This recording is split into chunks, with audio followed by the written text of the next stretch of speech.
في ضيافة الباهية vous est présenté par l'hôtel Al-Mouahidine. Bonsoir chers amis téléspectateurs, on est très heureux de vous retrouver en cette belle soirée ramadanesque. Eh bien vous êtes, vous, chers amis téléspectateurs, fi Diafet al-Bahia. Eh bien nous allons partager avec vous un bon moment amical, convivial, mais aussi surtout familial. Eh bien je vous laisse avec le générique de fi Diafet al-Bahia et je vous retrouve juste après avec nos invités.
في ضيافة الباهية de l'hôtel الموحدين. Bravo! Eh bien, chers amis téléspectateurs, vous avez pu quand même apprécier tout comme nous, cette belle touchia de Mezmoum interprétée par l'ensemble Ahl Andalous, à leur tête, bien sûr commandée par le maestro Mokhtar Allel. Bravo et merci de nous avoir quand même égayé ce beau plateau ramadanesque. Eh bien, je ne suis pas seule, hein, comme vous le voyez, je suis avec l'ensemble de stars, de nouvelles générations et bien sûr un grand maître que vous allez le découvrir, pas le découvrir quand même, mais le redécouvrir, avoir des nouvelles de lui. Eh bien, le meilleur est toujours pour la fin. De toutes les façons, comme nous, on commence en beauté, eh bien, on finit toujours en beauté. Et à travers cette émission, vous allez découvrir beaucoup de surprises. Eh bien, une véritable source spirituelle qui nourrit l'âme, accentue la foi et la piété, un mois de miséricorde, de partage, mais aussi de piété. Eh bien, c'est le mois de Ramadan. Nous sommes en plein mois de Ramadan. On a déjà commencé et ça se passe bien pour nous tous d'ailleurs. Eh bien, nous avons avec nous Nesrine Ghanim. Bonsoir. Bonsoir Imen, bonsoir à tous les téléspectateurs. Et merci pour l'invitation. Merci beaucoup. Ça va? Ça va, tout va bien, alhamdoulilah ya Rabbi. On est très heureux d'entamer un mois de Ramadan en dehors de toutes ces années de pandémie qu'on a passé, un mois de Ramadan normal entouré de gens qu'on aime, donc tout va pour le mieux. Et ça change hein, quand même. Ça change. L'ambiance familiale qui nous manquait. C'est ce qu'il y a de plus important. On a pu la retrouver comme voilà. Alhamdoulilah, tant mieux. Et bien sûr, vous êtes à vos côtés. Nous avons avec nous on va dire un absent. Il a été absent quand même quelques années, bien avant la pandémie. C'est Zakaria Ben Marah. Bonsoir. Bonsoir, bonsoir. Ça va? Ça va, très bien. Ça va? Alhamdoulilah. Bien? Très bien. Comment ça se passe, Ramadan, avec vous? Ça va. Là, très bien. Vous maîtrisez? On maîtrise, oui, on maîtrise. Très bien. Et bien sûr, nous avons avec nous une invitée qui nous vient tout juste de Tlemcen. Vous allez la découvrir avec nous et découvrir son savoir-faire à travers cette émission Fidia Fet El-Bahia. Eh bien, elle est Fidia Fet El-Bahia puisqu'elle nous vient tout juste de la perle de la Méditerranée, de Tlemcen. C'est Madame Souad Mziane. Bonsoir. Bonsoir. Ça va? Alhamdoulilah. Vous allez bien? Ça va, alhamdoulilah. Alhamdoulilah. Alors vous êtes aussi aux côtés de celui qui va nous égayer cette belle soirée. C'est la cerise sur le gâteau de toutes les façons de cette soirée, puisque les notes suaves qui va interpréter, qui va jouer d'ailleurs, et qui exprime l'authenticité de cet art, eh bien c'est le Chabi. Ce n'est autre que Monsieur Nordin Ben Atiyah qui nous vient de Mostaganem. Merci beaucoup. Bonsoir, ou Sahaf Tork. Iman, bonsoir, Sahaf Tork, Sahaf Tork. Je me dois de vous dire dans un premier abord que je suis ravi de partager ce plateau avec vous, avec ces valeureux et dynamiques interprètes. Et pour cela, nous devons tous collectivement de remercier la station régionale d'Oran. Merci. Pour, comme à son accoutumé, pour sa contribution à contribuer à marquer ces veillées ramadanesques où toutes les familles algériennes sont branchées sur le tube cathodique et particulièrement ceux qui se trouvent en dehors de la Méditerranée. Effectivement. Parce qu'il est évident, on doit penser à eux. Ce n'est qu'à la faveur de moments comme celui-là qu'ils parviennent à se ressourcer en quelque sorte, puisque la journée n'est pas pour eux semblable à la nôtre chez nous. Vous avez une ambiance ramadanesque H24. Ah oui. Chez eux, exceptionnellement au moment du iftar, et à la faveur de soirées comme ça, ils parviennent à se ressourcer. Donc, c'est vraiment nécessaire. Effectivement, d'ailleurs, quand vous avez dit au moment de Ftor, alors eux, les pauvres, ils ne suivent même pas le moment du Maghreb, de Adhan de Maghreb. Donc, ils sont obligés de continuer d'ailleurs leur journée jusqu'à 1h tardive. Voilà. Et puis, ils Fataro à 1h tardive. Eh bien, nous avons une pensée pour vous et on est là pour partager avec vous cette ambiance familiale et algérienne, dire aussi oranaise. On va dire mostaganémoise, tlemcenienne. Eh bien, aujourd'hui, vous avez tout. Aujourd'hui, c'est algérien. Eh bien, alors, quelles sont vos nouvelles de Ramadan? On a bien commencé quand même aujourd'hui, on va dire, ce mois. Hein. Tout va bien. Moi, je vous ai dit, je suis très heureuse d'entamer un mois. Voilà, de retrouver un mois de Ramadan normal, entouré... Différent de la pandémie. Exactement. Entouré de ma famille, de mes amis. Voilà, oui. on peut les voir, on est heureux de les voir, de les recevoir, de les enlacer. Donc, tout va bien. On a la santé aussi. C'est ce qu'il y a de plus important. Donc, la santé, les proches et le mois de Ramadan pour la piété. Donc, qu'est-ce qu'on peut demander de plus? Effectivement. Zaki Ben Marah, alors, on ne vous a pas entendu, hein? Je suis pas très bavard. Exactement, il est très bavard. Ah, vous n'êtes pas bavard? Oui. Bien, aujourd'hui, vous allez parler. Hein. Alors, comment vous avez entamé ce mois de Ramadan? Ça va, ça va, ça va. On est dans de bonnes conditions, de toutes les façons, en famille. Exactement, en famille, oui. On se voit, on se fout la famille. En plus de ça, c'est la scène. Surtout la scène. Exactement, c'est une occasion de se retrouver dans des plateaux comme ça. Ça fait du bien, ça nous fait du bien à nous, ça fait du bien aux... Et ça nous fait plaisir d'ailleurs de vous recevoir et de partager avec nous ce moment, d'ailleurs ramadanesque, dans une soirée justement très animée qui est... De toute façon, Ramadan, c'est synonyme d'animation, c'est synonyme de famille, de convivialité, mais surtout aussi de partage et de piété. De partage et de piété, exactement. Voilà. Madame Souad Meziane, vous venez de Tlemcen. Oui.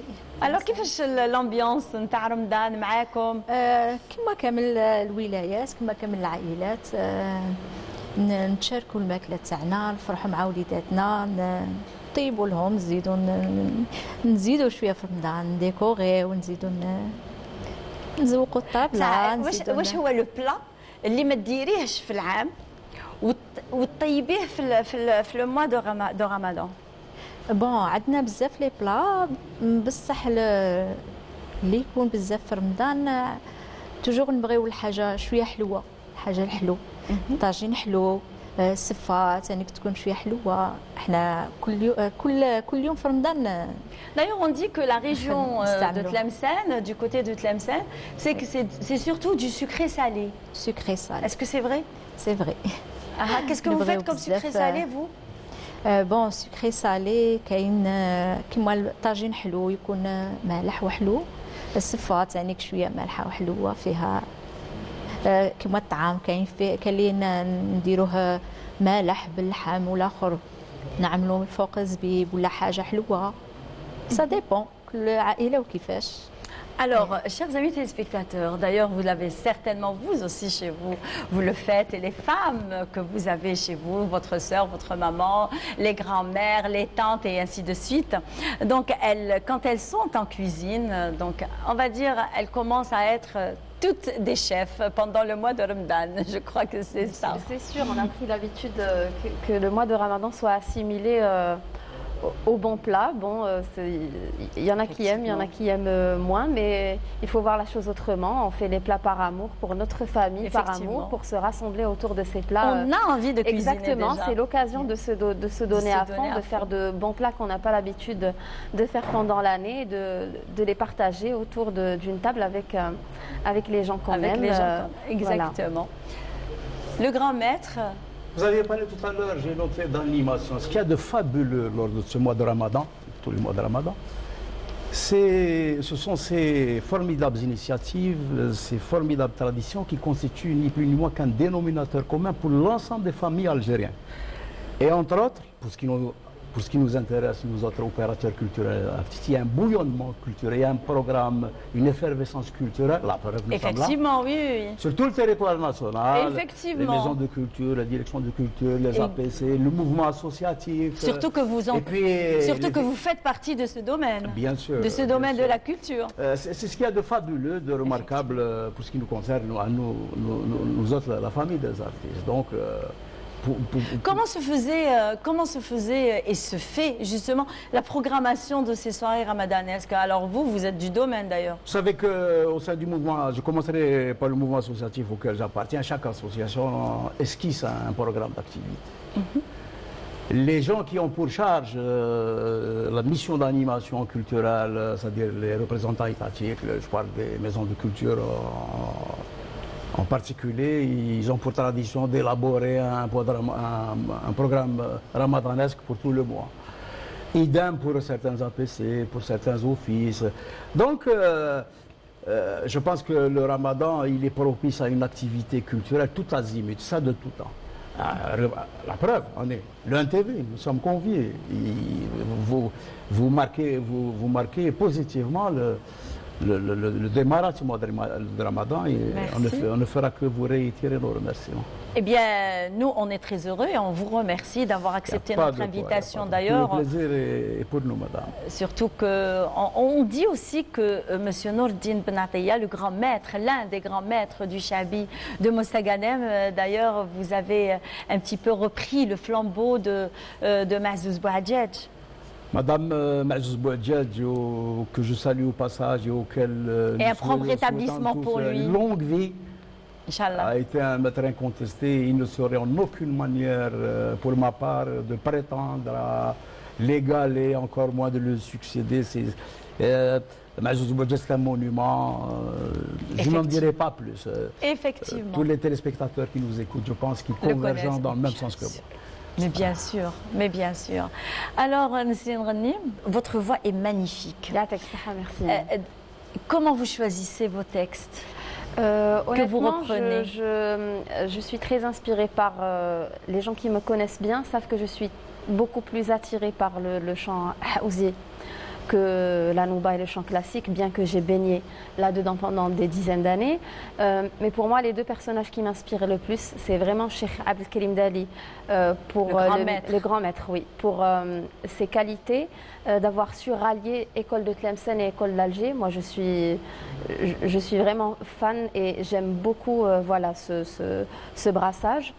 Et Cheikh Hatetma pour la puissance et l'authenticité de sa voix. Ah oui. Voilà, c'est une voix qui porte, c'est une voix qui transmet beaucoup. On sent qu'elle vise, qu'elle chante, qu'elle le comprend bien. Donc, étant très jeune, j'ai été très inspirée par ces deux grands noms de la musique andalouse. Donc, je les écoute beaucoup et je reprends beaucoup les chants haouzi qu'ils interprètent. Et ça n'enlève en rien mon amour pour Noba et la musique classique. Et qu'est-ce que vous nous avez choisi pour cette soirée? Donc pour faire honneur à l'école dont je suis issue, donc de l'école de Tlemcen, je commencerai par un petit programme abrégé de Sanaa, donc de Noba Rsdil, un petit nsraf avec un petit mkhlos pour commencer la soirée. Eh bien, on commence la soirée avec la voix du rossignol, Nesrine Ghani.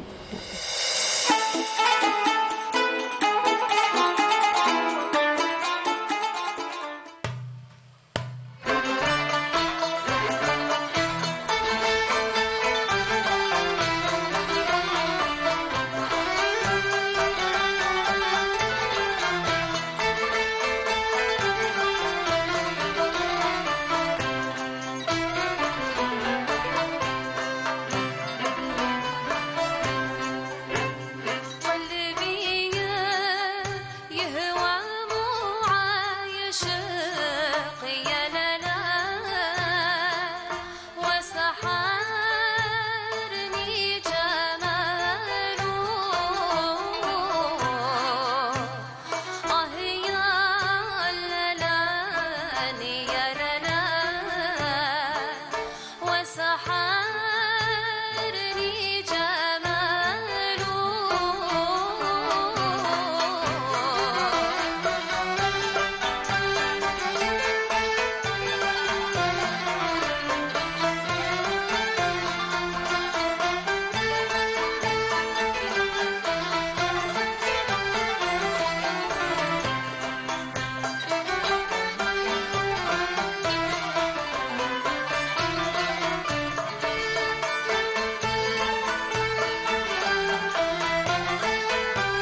Bravo Nesrine Ghanim, vous nous avez fait danser de toutes les façons. Hein. Merci beaucoup, franchement, je suis très heureuse d'avoir... Une ambiance vraiment, merci une très belle ambiance. Merci beaucoup Yatekom Saha, merci pour l'écoute, merci beaucoup. Et puis je suis heureuse d'avoir participé à égayer cette soirée. On va avoir quand même l'avis du grand maître. Moi j'observe avec satisfaction que ce qui existe à travers le territoire national, c'est-à-dire, comme j'appartiens au mouvement associatif, j'observe depuis de longues décennies le travail titanesque qui a été fait d'abord par les maîtres qui nous ont précédés et ensuite par les passeurs du patrimoine, à l'image de Cheikhna Mokhtar Allah, que je salue au passage. C'est grâce au travail qui a été accompli par ses pairs que, par exemple, nous avons un représentant de l'association Mansoura Adoran, Autar Tlemcen. Tout ce que seront susceptibles de développer ces jeunes, c'est à coup sûr, ils l'ont appris au niveau des associations auxquelles elles appartiennent. Et dans notre pays, madame, on a beaucoup évoqué, on a beaucoup parlé de la préservation du patrimoine. Effectivement, et c'est très important d'ailleurs. Et moi, j'estime pour ma part que le meilleur moyen de contribuer à la préservation de ce patrimoine, c'est la pratique en elle-même. Parce qu'il faut reconnaître que nos maîtres, le mouvement associatif, les autorités locales et centrales, le ministère de la Culture ont grandement contribué à la préservation de ce patrimoine.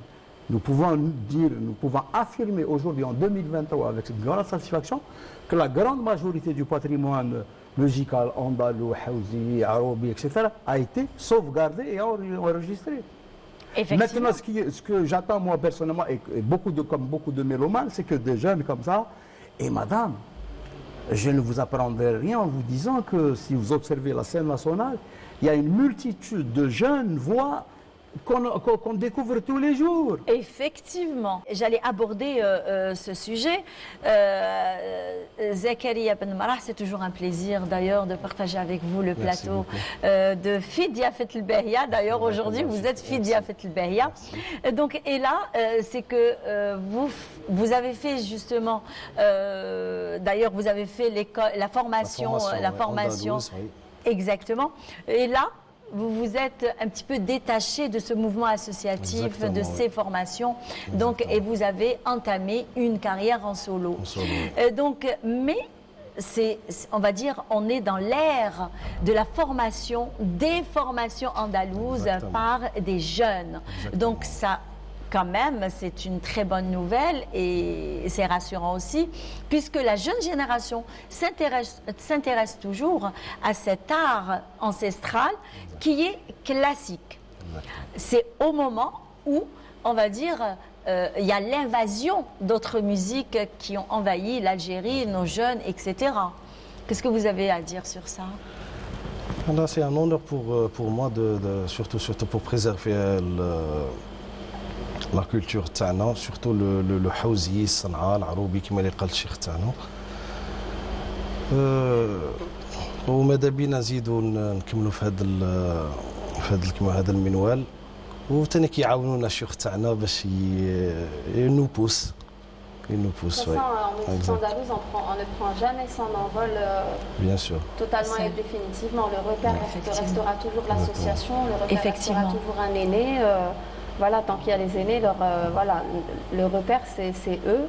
Les repères c'est les diwen qu'on n'a pas encore complètement exploité. Exactement. Voilà, mais le repère restera toujours l'association. Quand on va aller chercher des versions, on ira toujours chercher une version associative ou la version d'un cheikh pour être sûr de ne pas commettre d'erreurs.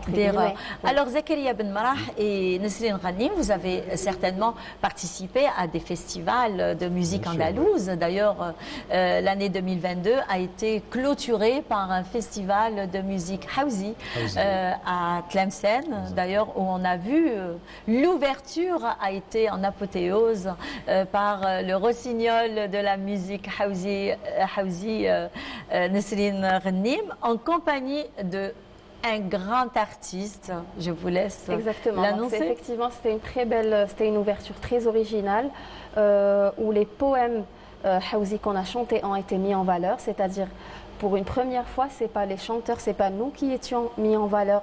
C'est pas ça, c'est que le but n'était pas que nous, les chanteurs qui avons fait l'inauguration, qui devaient être mis en valeur, mais bien le texte.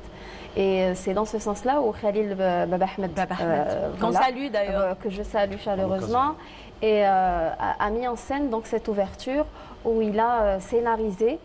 Donc il a donné une touche théâtrale au texte qu'on devait chanter. Et donc c'était vraiment une première parce qu'on pouvait écouter, entendre et comprendre les textes autrement, dans un autre contexte. Les textes étaient joués par des acteurs magnifiques qui ont vécu le texte.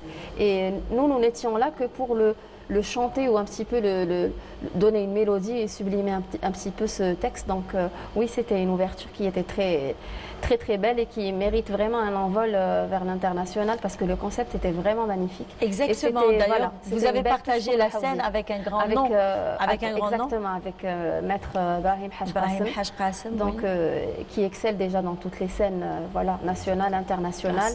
Et voilà, exactement, c'est un rossignol, c'est quelqu'un qui a beaucoup de valeur et voilà, c'était vraiment une ouverture exceptionnelle qui a donné une autre dimension au Hawzi, au mot effectivement, Hawzi, voilà. Effectivement. Alors, Zakaria Ben Marah, est-ce que vous avez participé justement à ce festival? Malheureusement, non. Mais j'ai participé à d'autres festivités. D'accord. C'était des soirées ramadanesques et tout. À Tlemcen, surtout à Tlemcen, oui. Surtout à Tlemcen. Quelle est l'interaction du public? Le public, il est juste magnifique. Donc, surtout après la pandémie.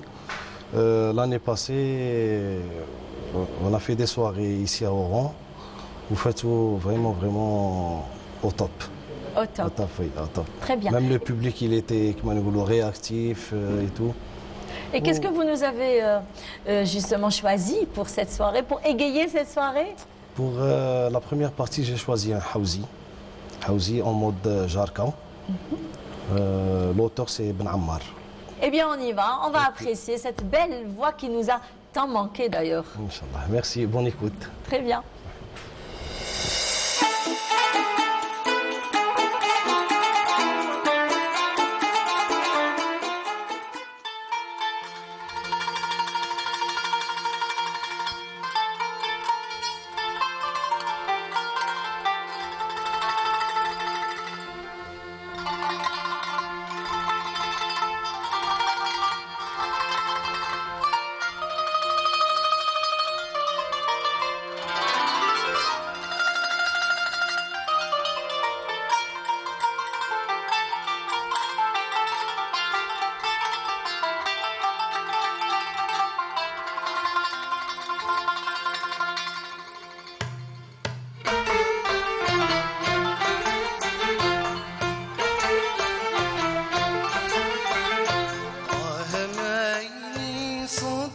نيراني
ما يبرد نيراني يا كملت الزين ما يبرد نيراني يا كملت الزين عند لالا سهراني سلني همومك في دل عاشية ما تعرف باش يا تيك الصباح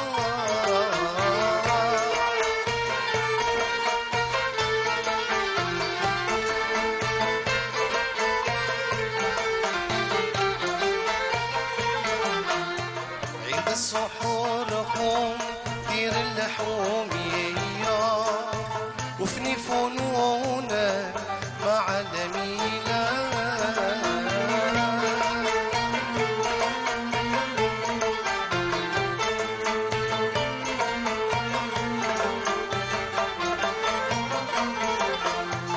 ومغتنم ساعات هانية الدنيا ما هي إلا ميزان يا ساقي قوم طريات الزوجايا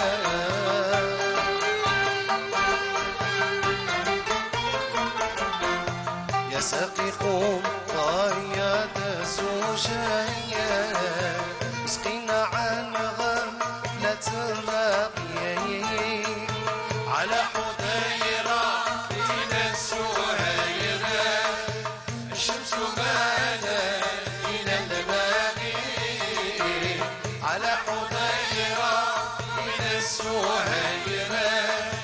sur malade, il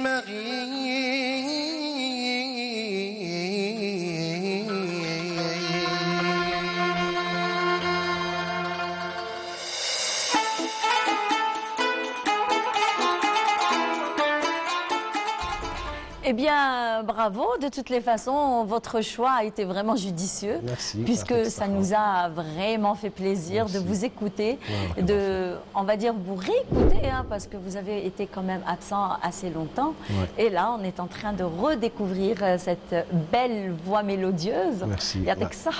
Et pourquoi avoir choisi justement ce Hawzi? Le Hawzi هذا يعجبني بزاف وماجي خفيف. Exactement, il est rythmé. Rythmé, exactement. Rythmé ouais. pour un petit peu la soirée ramadanesque, que ce soit bien rythmé. D'ailleurs, à l'occasion, il y a Madame Souad Mziane, d'ailleurs, c'est elle qui nous a ramené ces bons gâteaux, d'ailleurs que je vais offrir, honneur aux dames, que je vais offrir à nos invités. C'est très appétissant tout ça. Effectivement. Merci beaucoup. Ce sont des gâteaux, on va dire, prestige, c'est ça? Prestige. Traditionnel. Et traditionnel. Très bien. Oui. Allez-y. Merci. En tous les cas, c'est joli. C'est très joli. Ça hadko. À base de le grand-mère d'amandes. À base d'amandes. Allez, ok. Les noix. Merci à vous. Vous aussi d'ailleurs. Ah bah oui, vous êtes l'invité. Vous êtes Fidia Ftlbahia. Merci. Et moi aussi, hein, je suis l'invitée de Fidia Ftlbahia. Et oui. Très bien. Donc je vais prendre lequel. Tiens, je vais essayer de... Je vais goûter celui-là, alors je vais vous rendre une petite réponse. Alors on a l'habitude d'ailleurs d'égayer un petit peu et de ramener une petite touche bien à nous de cette émission Fidia Ftlbahia. Eh bien, on a voulu un petit peu de ne pas sortir de nos traditions et coutumes pendant le mois de Ramadan.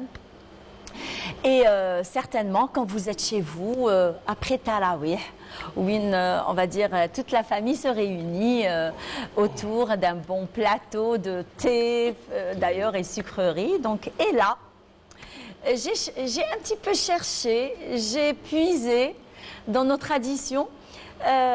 Qu'est-ce que vous allez dire justement de l'introduction d'une petite, on va dire, des énigmes shabiya?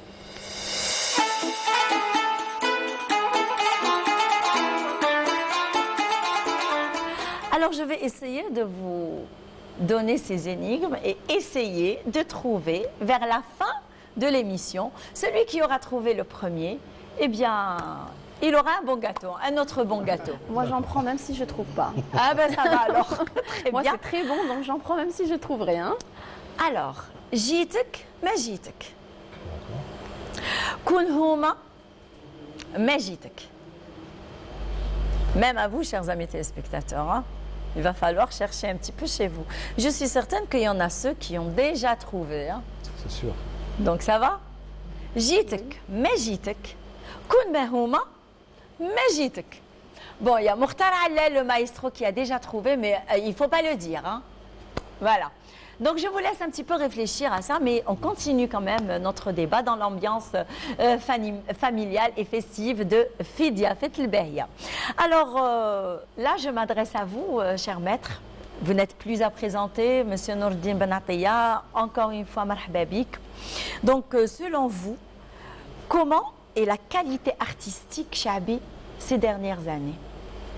Madame, l'expression shabi a considérablement évolué. Pour le simple motif que le shabi, on part du principe qu'il repose sur la poésie melhoun. Et la poésie melhoun, je pense que tous les interprètes actuellement peuvent aisément en disposer. Contrairement à l'époque, à notre époque, post-indépendance, où il fallait vraiment connaître des réseaux, des canaux, être en liaison avec des maîtres qui voulaient bien, dans la mesure où ils le voulaient, nous passer des textes. Actuellement, d'abord, je commencerai par le ministère de la Culture. Il faut savoir que le ministère de la Culture a édité un nombre édifiant de diwan, de recueils, des rééditions de Benamsé, Montreki, Sehla, Bakhlouf, enfin tout. Et bon nombre de poètes contemporains. Donc la matière existe. Donc je peux parler de positivité dans le créneau texte. Maintenant, sur le plan musical, madame, aussi bien dans l'expression andalouse que l'expression chabi populaire, il faut saluer le travail qui a été fait par les maîtres et aussi bien dans toutes les écoles Est, Ouest, Centre, les jeunes ont fait des pas de géant. L'exécution musicale des jeunes actuellement n'a rien de comparable avec celle qui existait avant l'indépendance. Alors, Madame Souad Mziane, عجبتك السهرة؟ ما شاء الله. Alors, احنا رانا نهضروا ديجا on va dire, on a parlé de l'andalou, هضرنا ثاني على الشعبي، سمعنا نسرين يغني وسمعنا زكريا بن مراح. دونك انت واش شنو هذا لو ستيل ميوزيكال تاعك اللي تسمعيه في الدار، اللي تسمعيه بالك تخرجي في تلمسان، تحضروا السهرات اللي ينظمهم لا ديريكسيون دو لا كولتور دو لا ولايه دو تلمسان. دونك واش هو لو ستيل ميوزيكال ولا شكون هو لو شانتور تاعك اللي تبغي تسمعيه؟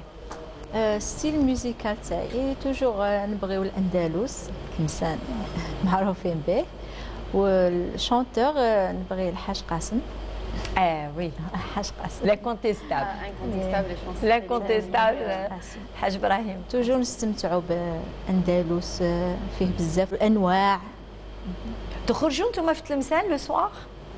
نخرجوا نمشيو لي فامي العائلات، كاين حفلات نديروا نخرجوا الحفلات لي زيفينمون. دروك الحاله تطورت شويه كما نقولوا صاي الناس مع رمضان يجي في هذه السخانه في الصيف، الناس تبغي تخرج في الليل، تبغي تقصر. صافا عندنا نسمه بارده، راهي نسمه شابه. Très bien, alors je reviens vers vous, cher maître Nourdine Ben Attia. C'est toujours un plaisir pour moi, premièrement que de vous rencontrer, et encore mieux c'est de partager avec vous le plateau de Fidia Fet El Bahia. Alors, comme on ne peut pas vous lâcher comme ça, impossible, il faut qu'on écoute cette voix mélodieuse à travers vos textes, à travers, on va dire, la musique chabi. Alors, qu'est-ce que vous nous avez choisi pour cette belle soirée? Enfin, qui s'annonce bien d'ailleurs. Hein? Un petit programme circonstanciel, un petit club mouel et un petit classe à caractère religieux, bien sûr. Pour notre plaisir et pour votre plaisir, Nourdine Ben Attia.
بالمصطفى مضروب زمان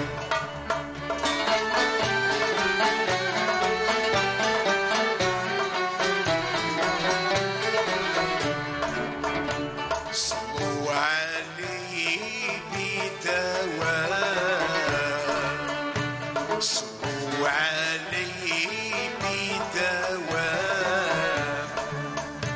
في الفرض توما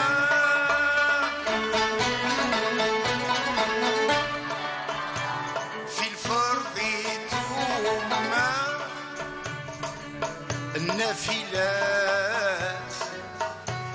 لأنه عين المرأة قد جاءنا بالبينات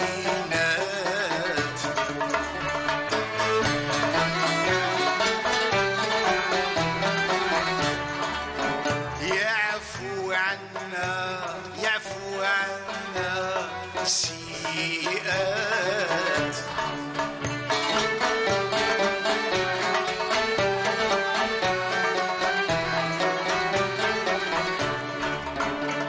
لأنه ذو المعجزات كتبوا عليه بصلاة بالفرض توما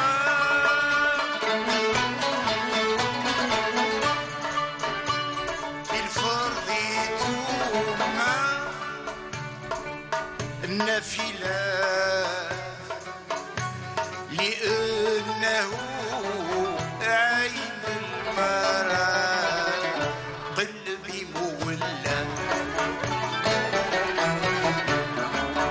قلبي مولى بالمصطفى في العتبة قلبي مولى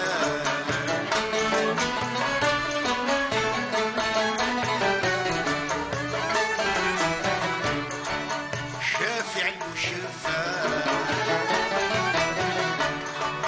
شافع المشفى في أمته بالقيامة شافع المشفى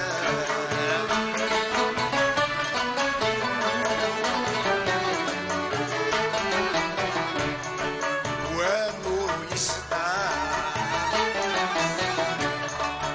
ونور يسطع سيد المضلين بالغلامة ونور يسطع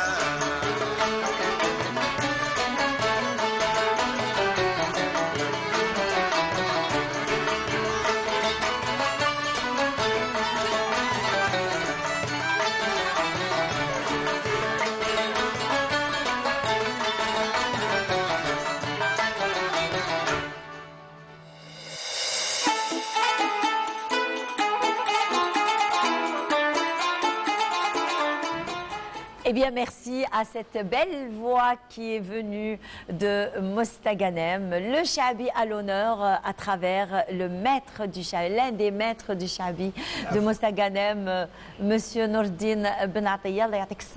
D'ailleurs, certainement, le téléspectateur chez lui, il est en train de se dire, alors là, c'est que sa voix n'a pas changé. Par la grâce de Dieu. Par la grâce de Dieu. Exactement. Alors, mais en dehors, là, je m'adresse à nos invités, à nos convives. Donc, à part la musique, à part votre passion, d'ailleurs, comment vous passez le temps de Ramadan? Comment vous passez vos journées? En dehors de 14 heures et faire la popote, hein? Ben, honnêtement, pour moi, les journées ressemblent aux journées du quotidien. Je ne m'impose rien de spécial, rien de particulier. Moi, mes journées de Ramadan ressemblent aux journées Donc vous commencez à travailler à quelle heure? 10 h du matin. À 10 h. Voilà. Vous avez décalé un petit peu les horaires ou pas bien vraiment, on a rétréci un petit peu en fonction des fréquentations, mais voilà, de 10 h à 15 h et la journée continue. Pour ma part, c'est des journées qui ressemblent aux journées de l'année. Pas très différentes en tout cas. Très bien, à part le jeûne, bien sûr. Exactement, et moi ça ne me fatigue pas, je le fais avec plaisir et voilà. Très bien. Zakaria Ben Marah, vos journées? Les journées ils sont toutes pareilles. Donc le boulot le matin, donc de 8h30 à 15h30. Après, ça sera les courses. Et après l'Asr, faire un petit somme. Un petit somme, oui. La sieste, elle est sacrée. Et la soirée, comment vous la passez actuellement? Actuellement, la soirée, il y a quand même une diversité. C'est le ftour après Salat Tarawih, on se lève Tarawih. C'est le charme de Ramadan d'ailleurs. C'est le charme, c'est le charme. Et après Tarawih? Après Tarawih, des fois on a des répétitions là, pour préparer les soirées. Donc on a les répétitions. Très bien. Maître Benatia? Moi, pendant de longues décennies, mon emploi du temps durant les journées Ramadan, est-ce qu'il est tracé? Je vous avouerai qu'à mon âge présentement, j'adore flâner dans le marché populaire, un souk populaire, Ain Safra que tout le monde connaît.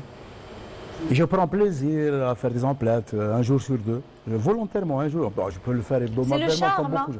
C'est le charme parce que j'y rencontre beaucoup de gens que je connais. J'arrive à placer un prénom de salut Kamal, salut Cheikh, salut Mordé.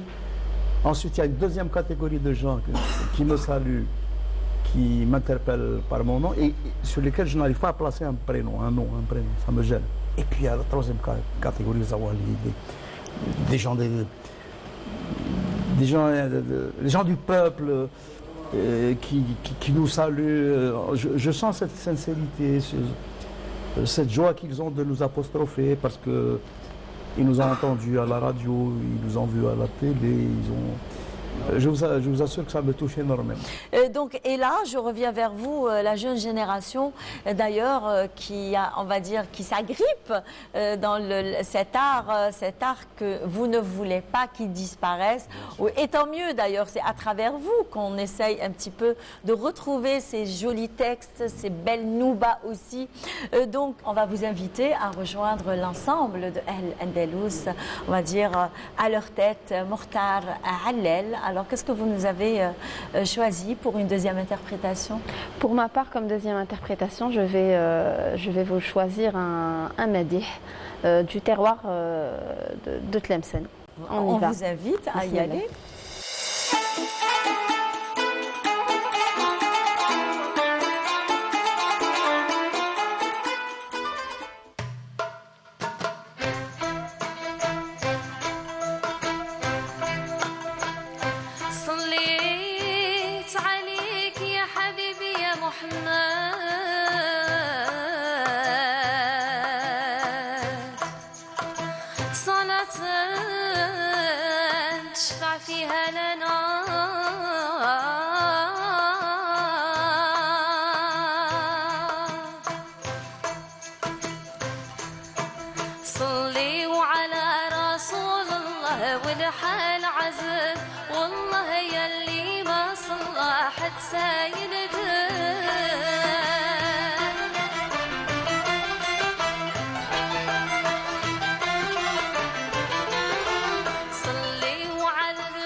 رجع ستار عيوبي فضلوا يرحم والحال عزم والله يلي ما صلح حتى يندم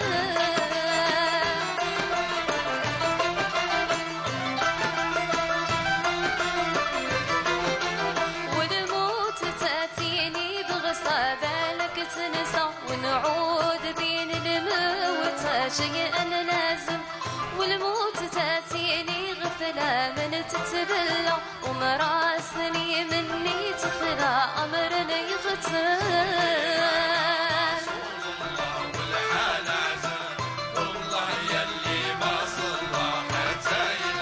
صلي وعلى رسول الله والحال عزم والله يلي ما صلى حتى يندم وهيا ونزوروا هيا ونزوروا سيد النبي شعشع نوره سيد النبي شعشع نوره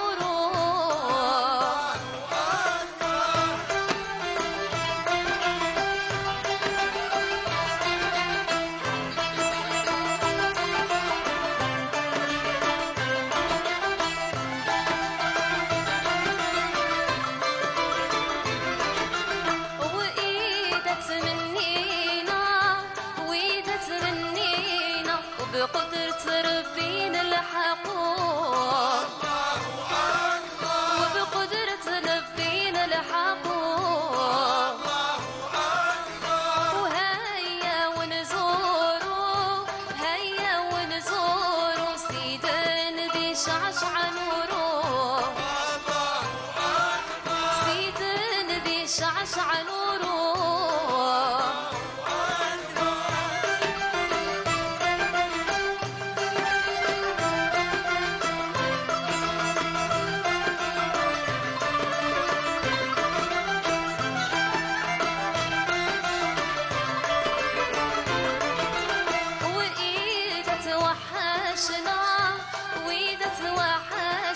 وعلى النبي نسلموا وعلى النبي نسلموا وهيا ونزوروا هيا ونزوروا سيد النبي شعشع نوره سيد النبي شعشع نوره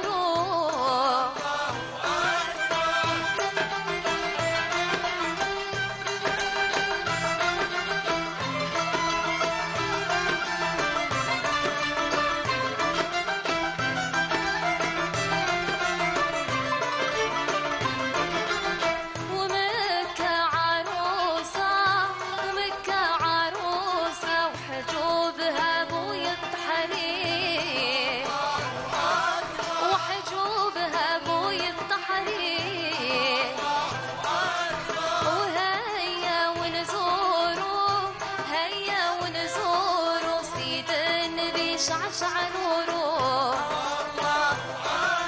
سيد النبي شعشع نوره وهيا ونزوروا هيا ونزوروا سيد النبي شعشع نوره الله أكبر سيد النبي شعشع نوره الله أكبر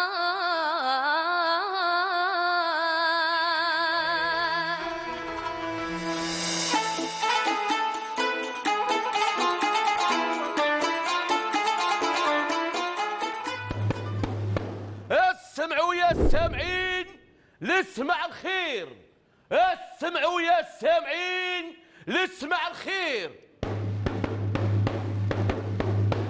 يا سادة يا كرام بعد التحية والسلام أهلا وسهلا بكم في هذا المقام منبر المعرفة والاحترام. رمضان سيدنا رمضان جاء وجاب خيره معاه، سيدنا رمضان عاود جاء وتلاقينا به، سيدنا رمضان جاء وجاب خيره، سيدنا رمضان يجي ويروح بالصح اللي راح ما يولي.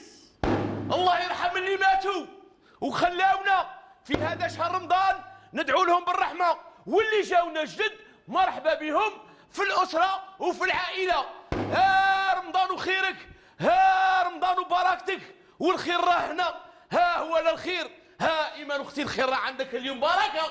عجبك؟ الدعوة راه هي أي تشهي. ودي قال لك كيما يقول لك من كل حديقة زهرة. أي بسم الله. بسم الله. عملية تقعد معنا السحور. فيها سحور؟ ما كانش تروح للدار. الا فيها السحور فيها. نسحر معاكم فيها. ومن تما نروح باه نقول للناس الاخرين في الازقه والمدينه والدواوين والبلديات باه يتسحروا. يا السبع ويا السبعين نسمع الخير. بس قبل السحور انا جو في فوز اوفرير دي غاتو دي سكروري. ايوه الحلويات الرمضانيه الحاضره معنا في هذه في ضيافه الباهيه. ايوه ايوه دوق وقلنا. D'ailleurs, par cette occasion, on remercie Madame سعاد مزيان هي اللي دارت لنا هذه الحلويات. الله يحفظها. هي اللي elle nous a confectionné ces bons gâteaux. ما شاء الله ما شاء الله. Sucrerie offert par une sucrerie. وهذه التحضيرات Je كاع suis simple, hein. وهذه التحضيرات كاع يا ايمان Oui. على بالك يبلي تتحضر من قبل رمضان ثاني. ايوه. الناس زمان بكري كانوا يحضروا رمضان ولا شاقه لبا. ايوا الناس بكري كانت توجد رمضان الشهر قبل شهر رمضان. واش من عطور واش من تنقيه تاع دار واش من مهراز كلها ومهرازها كلها وكي تضرب المهراز. Et les odeurs des épices. Alors là. ويغسلوهم بالماء يخلوهم ينشفوا على السمش. على السمش في الحوش كلها وحوشه. وكاينه حاجه واحده اخرى والخبزه كلها وكانت عندها البصمه تاع الخبزه تاعها. كي يدي الولد ولا البنت تدي الخبزه للفران مول الفران يعرف الا هي خبزه اختي ولا خبزه خويا ولا خبزه تبا ولا خبزتك ولا خبزتي. سي فري. كي يجبدها قال ايا خبزه عبقه دير عبقه خبزه سي محمد خبزه سي محمد. هذه هي الاصاله اللي كانت رغم انه احنا رانا في التطور ولكن الاصاله تقعد الهويه تاعنا واذا راحت الهويه تاعنا اندثرنا. Ah oui, ah oui. Ça va hein, quand même. Maintenant, on voit les jeunes, c'est vrai, c'est pas de la même façon. On va dire, la jeune génération, c'est vrai, elle prépare pour Ramadan et tout, mais d'une autre façon. Parce que maintenant, on est en 2023 aussi, hein, il ne faut pas oublier, on n'est pas dans les années 70. Donc les années 70, nos aïeuls, nos grands-mères, nos mères, etc., c'est vrai, elles achetaient les épices, hab, etc., elle les lavait, c'était tout un rituel. Mais là, maintenant, tout est prêt. Et en plus de ça, la femme actuellement, on travaille tout comme les hommes d'ailleurs. لا في هذه غلبتيني.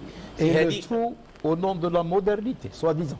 Exactement. في هذه غلبتوني حقا. Voilà. المراه دروك راهي Ouais. تخدم كيفها كاين الراجل. هذه على هي. هذيك الدعوه تطورت شويه. دفوا حتى الراجل خطرت الراجل تروحي لديجيتا تلقيه هو راه يوجد العطور دير له الليسته ويروح يشري. كلها وقته.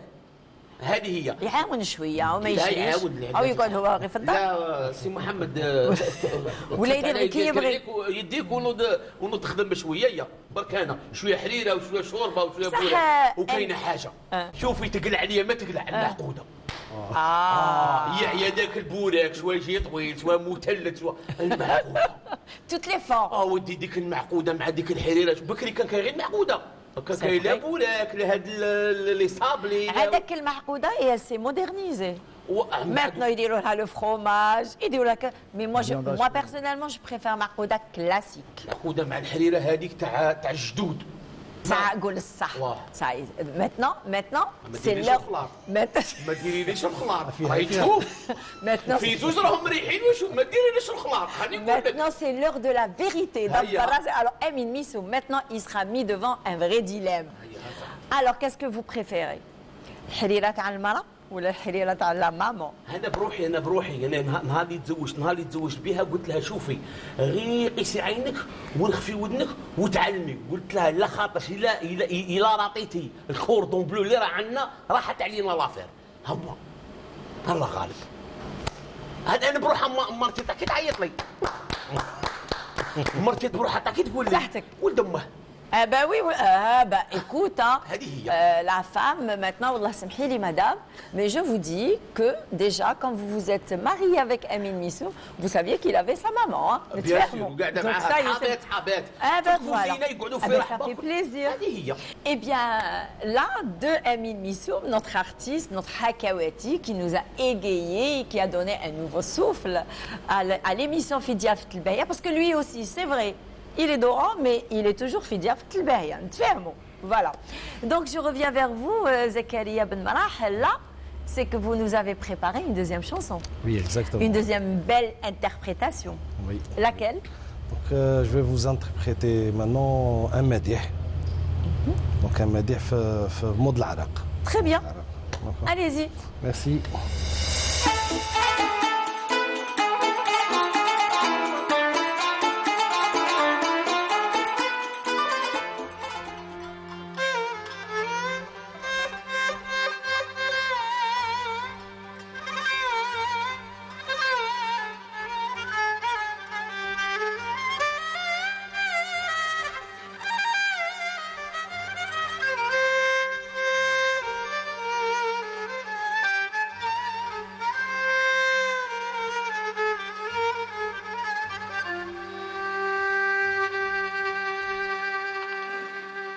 صلاة وسلام على النبي المختار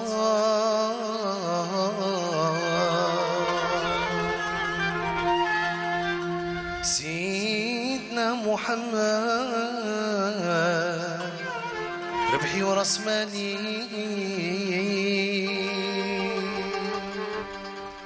كم من جاهل أتى أو دخل طريقتي صار من أهل المعنى وملوك العناية سقنا عمر بالله واللي شرى يربح منه ينوي ويطلب من مولاه وجودك نعلو ابنه شفيعنا رسول الله.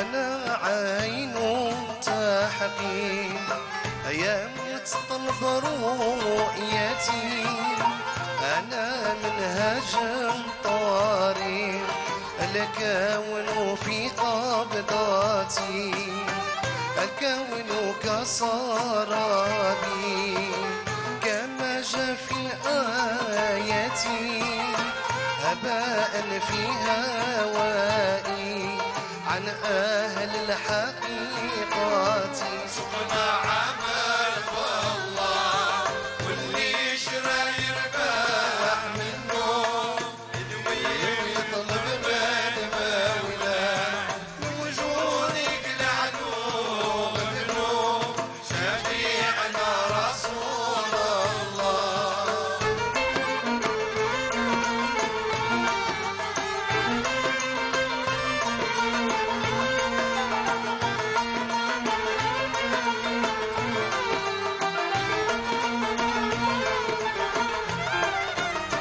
وجدي رسول الله مقصودي وبغيتي عليك صلاة الله صاحب المعجزات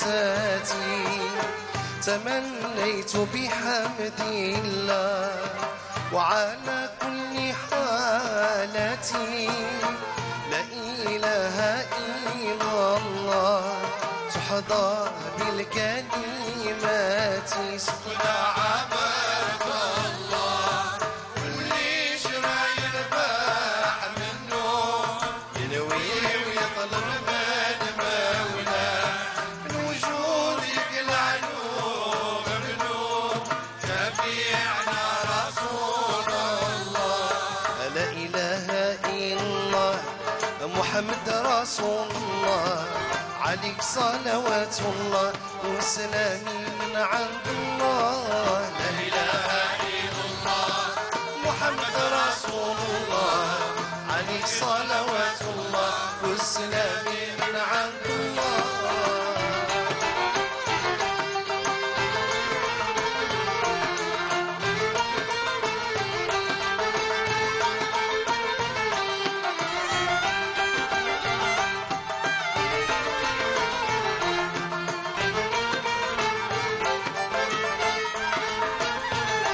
بشراكم خلاني أنا قربي وانت داني جمعكم في أماني ما دمتم في حزب الله بشراكم ساداتي بشراكم أحباتي بشرتكم بالآتي أنتم في رحمات الله لا إله إلا الله محمد رسول الله عليك صلوات الله والسلام من عند الله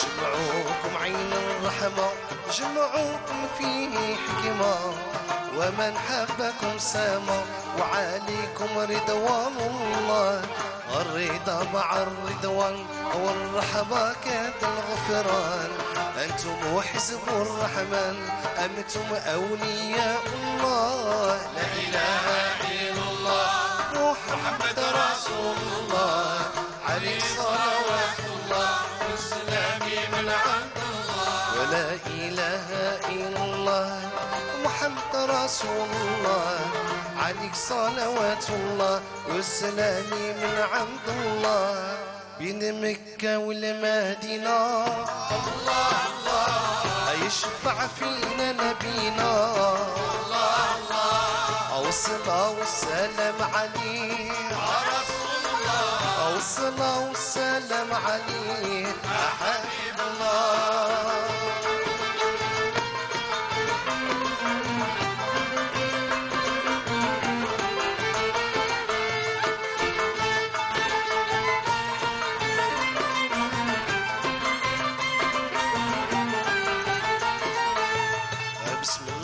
وباش بديس الله الله او على النبي صليت الله الله وصحابه ساكنين البيت الله الله او صلاه على نبينا الله الله بين مكه والمدينه الله الله يشفع فينا نبينا الله الله والصلاه والسلام عليه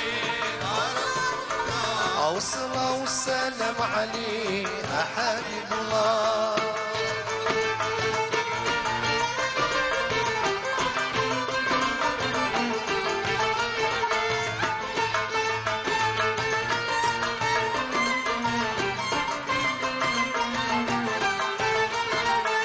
يا ربي بجاه القرآن الله الله وبجاه سيدنا رمضان الله جود علينا هو يا رحمن الله الله يا أرحم الراحمين الله الله بالمكة والمدينة الله الله شفينا نبينا الله الله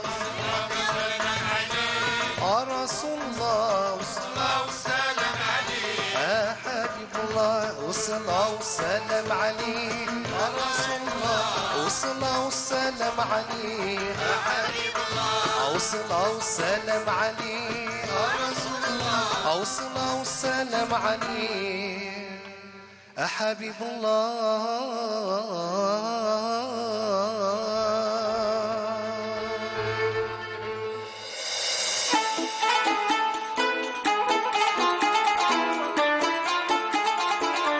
يعطيك الصحة. Merci. C'est très beau avec une très belle voix.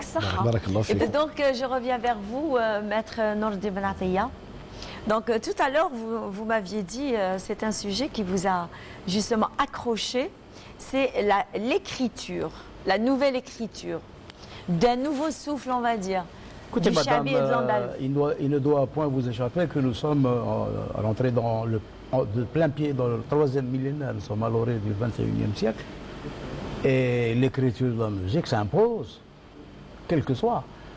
Quand on parle d'écriture de la musique, tout à l'heure, Céline évoquait la musique andalouse. C'est évident qu'au niveau de Tlemcen, Mostaganem, certains sites, même Alger, Blidal, il y a des conservateurs qui n'entendent pas céder. C'est-à-dire que pour eux, la musique doit rester telle qu'elle est Mais on tient à les rassurer. Moi aussi, je fais partie des conservateurs. Mais j'ai conscience que l'intégralité, je dis bien l'intégralité, peut-être 99,99% du répertoire a été sauvegardé, inventorié et enregistré. Donc on n'a plus de billes à se faire. Il n'y a pas d'inquiétude.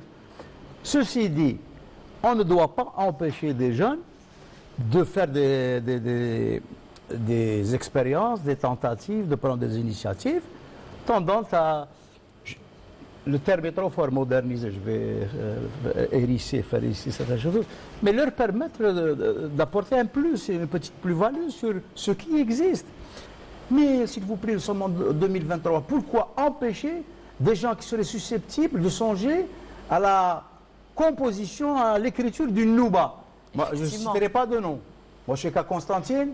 Il y a un grand maître qui en est à 105e Nouba, à Tlemcen également. Je ne citerai pas de nom. Mais pourquoi les empêcher? Très bien. Alors, et je sais très bien que vous nous avez réservé, d'ailleurs, et vous nous réservez un très joli mdih. J'ai choisi un texte pour nos amis téléspectateurs ce soir. Ben Khlouf qui implore Dieu pour accomplir un pèlerinage qui ne se réalisera jamais, qui ne se concrétisera jamais. Et il y a une flopée de poèmes de Ben Khlouf qui traitent de ce sujet. On vous invite justement à rejoindre le maestro Mokhtar Allel et Ahl al-Andalus. Merci beaucoup.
مصبة الزاد باه نمشي نعشر طيبة وطان المجد أسيدي للنبي القرشي إن شاء الله نمشي ولسيد أحمد يا ربي للنبي القرشي سهل لي بالمسير الأحمد يا ربي للنبي القرشي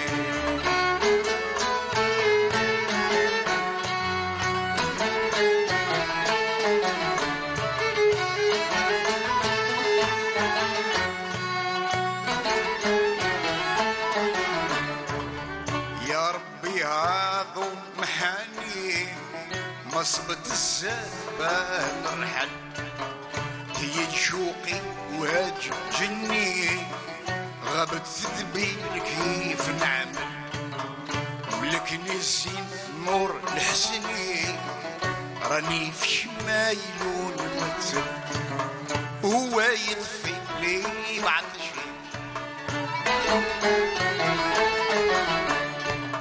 بغرام وفد يا جنشد مدام الظهر ايد عيشي نمدح عليه اللي سنرقد اسيدي للنبي نمشي ان شاء الله نمشي ولسيد احمد يا ربي للنبي القرشي سهل لي بالمسير الحمد يا ربي للنبي القرشي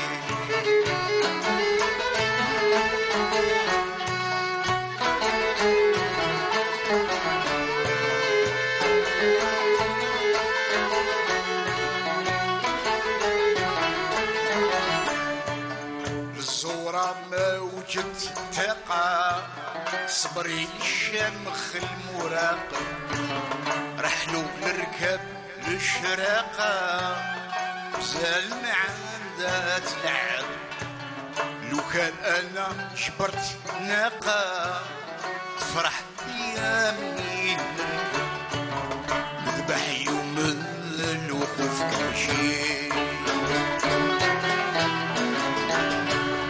في جبل عرفة مع المجاهد بالحق يزول ما عاد شي بزيارته لكل سيد يا ربي للنبي القرشي ان شاء الله نمشي لسيد احمد يا ربي للنبي القرشي سهل لي بالمسير لحمد يا ربي للنبي نمشي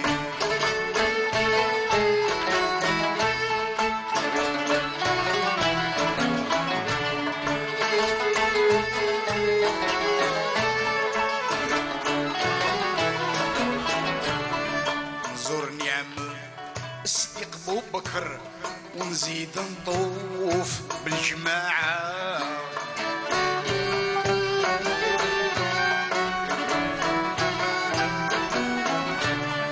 نزور نستعمل الصديق بو بكر ونزيد نطوف بالجماعة نستبشر في مقام عمر نحسن في كل ركن ركعة عثمان العادل المدبر والإمام علي وكل بقعة يا رب العظيم درويشي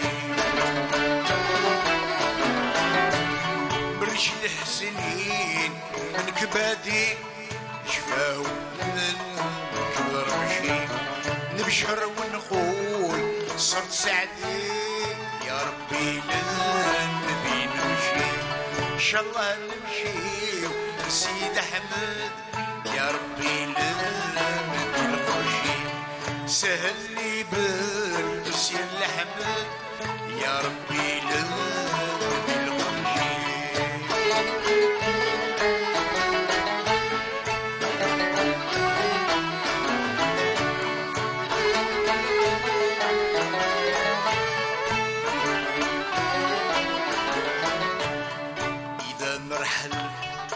ما نولي نبني بين الجبل خيمة سعدي سعدي ويدا وفالي نجاور للفطيمة اسمح في كل ما بقالي برنوصي بسبحتي القيمة يتوحشوني ولاد عرشي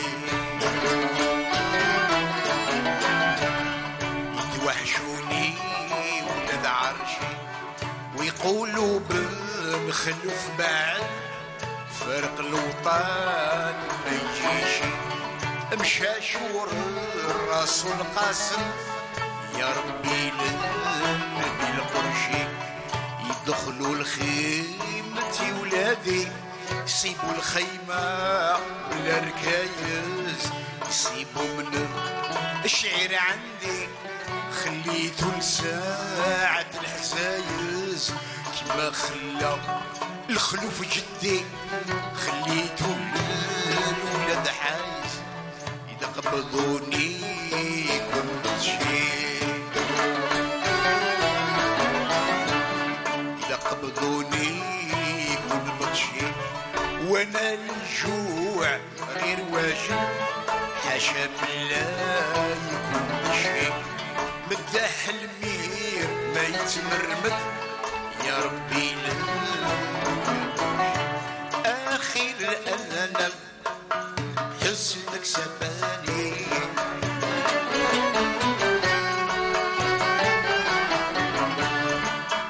حرب لي طاعة ونوم جفاني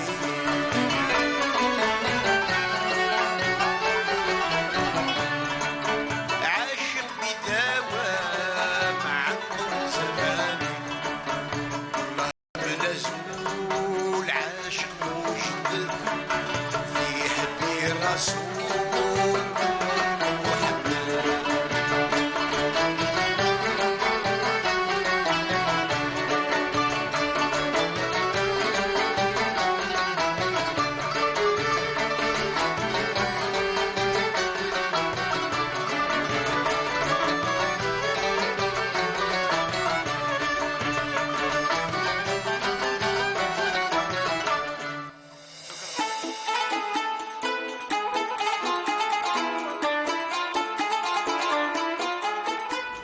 Un très joli mdih, d'ailleurs, c'était pour notre plaisir et votre plaisir, vous, amis de votre émission Fidia Fet El Bahia, puisque non seulement nos convives sont Fidia Fet El Bahia, mais vous aussi, qui êtes chez vous, qui nous suivez depuis le début de l'émission, raconte Fidia Fet El Bahia ce soir, et vous avez pu quand même apprécier ces jolies voix qui ont défilé justement à travers cette soirée, notamment à leur tête le maître, M. Nordin Ben Attia, qui nous a fait l'honneur d'accepter notre invitation pour ce numéro de Fidia Fet El Bahia. Et on n'oublie pas aussi la jeune génération de la musique haouzi et andalouse. Alors le Rossignol qui a accepté notre invitation. C'est Nradnim, un dernier mot. Merci à vous, Imen, pour l'invitation. Merci à la télévision de la station d'Oran.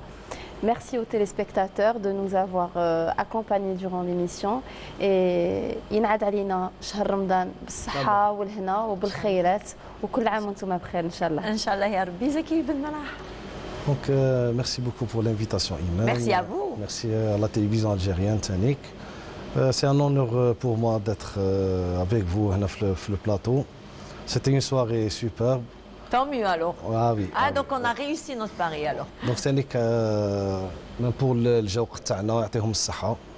أهل الأندلس, oui, ils ont fait يعطيكم الصحة, franchement. Donc c'est les deux générations qui sont là. L'ancienne génération, donc à leur tête, Mokhtar Allel, qu'on remercie. Merci beaucoup. مرحبا بك في أي وقت. الله يعطيك الصحة. والله يعطي الصحة تاع كاع les jeunes qui vous ont accompagné et que vous êtes en train de former et d'accompagner d'ailleurs dans cet art ancestral. Merci beaucoup, notre maître. L'honneur d'avoir été collectivement juxtaposés les uns à côté des autres. Espérons de tout cœur que nous aurons contribué à divertir un petit peu nos amis téléspectateurs, particulièrement ceux qui sont de l'autre côté. Et exactement. Merci à vous, merci à l'ONTV TV. Continuez sur cette lance. Et merci bonne beaucoup. chance. Amine. انا نقول لك نضرب لك موعد الاسبوع القادم باش نهضروا على عادات وتقاليد واحده اخرى. دروك راه وقت السحور على بالك باللي نروح ندور شويه. Ah mais attendez, comment ça وقت السحور? Moi je vais pas vous lâcher sans me donner la réponse de جيتك ما جيتك كل ما هما ما جيتك. Niet. J'ai une idée, mais je préfère Nazaki il dit là sans idée. Si je dis pas de bêtises. Alors allez-y. Je suis nul في البقالات. Ah bah ça, je suis la seule à avoir trouvé, je pense. Alors allez-y. Les jambes. نيشان رجلين. Bravo Céline, bravo. Donc voilà, donc جيتك ما جيتك كون ما هما ما جيتك, ce sont les pieds. Et voilà. Donc l'énigme a été résolue par Céline Radnim. Bravo. Super, je suis contente. Un gâteau. Super. Un gâteau en cadeau. Je dirais pas non. Voilà, merci. un cadeau. Voilà. C'est appétissant. Merci beaucoup. Exactement. Vous voulez rajouter? Bah oui. ما تحشمش. هذا درناه للسحور. Merci beaucoup. Tenez. Voilà. Amine. قبل السحور. قبل السحور. قبل السحور. واه ندي معايا وحده تاع قبل السحور على خاطر دروك غادي ندور. يا روح. غادي ندور دروك في وهران ونقول لهم كاع قيساش السحور وقيساش يبدو السحور. على خاطر نقدموا العاده ياك نعاودوا نولوا العاده نعاودوا تاع البراح. بكري كاين البراح كان يجي يقول قيساش السحور وقيساش الفطور تاع البراح. حنا غادي نعاودوا نحاولوا سيوني توت لي ريو دو كارتي. هذه هي نحاولوا نردوها ونقول لكم باللي اسمعوا يا السامعين لسمع الخير. اسمعوا يا السامعين لسمع الخير. وقت السحور راه قرب. وقت السحور راه قرب. نوض يا الغافل نوض تنسحب. Merci beaucoup à notre artiste Amine Missoum qu'on retrouvera dans d'autres numéros de Fidia Fet El Bahia. Quant à moi, je vous souhaite de passer une bonne soirée. Et puis à très bientôt. Mais avant de se quitter, eh bien, on vous laisse avec cette belle mélodie interprétée par nos trois artistes, notamment Céline Radnim, Zeki Ben Marah et le grand maître du Chabi de Mossaganem, Nordin Ben Attia. في ضيافة الباهية vous a été présenté de l'hôtel الموحدين.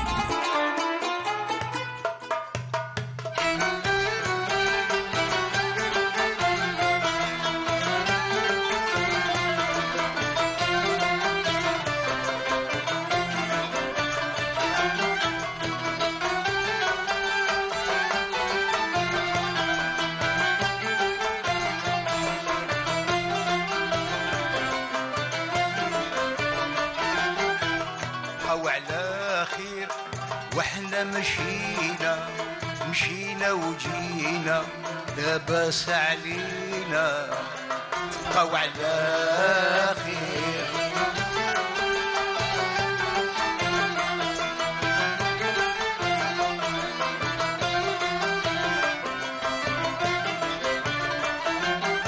تبقاو على خير قبل الفرحة ديما والله يا حفظ في ضيافة الباهية تبقاو على خير.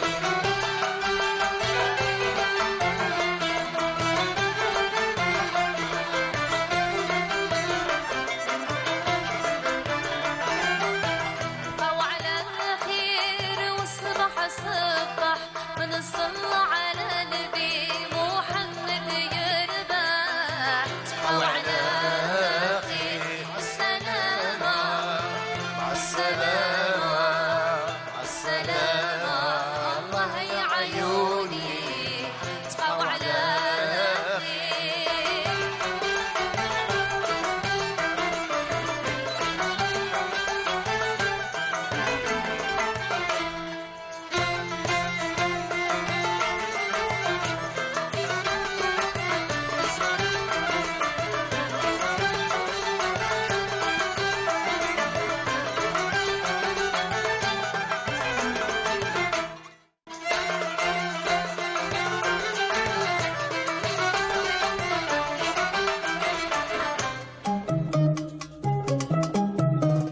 في ضيافة الباهية vous a été présenté par l'hôtel الموحدين.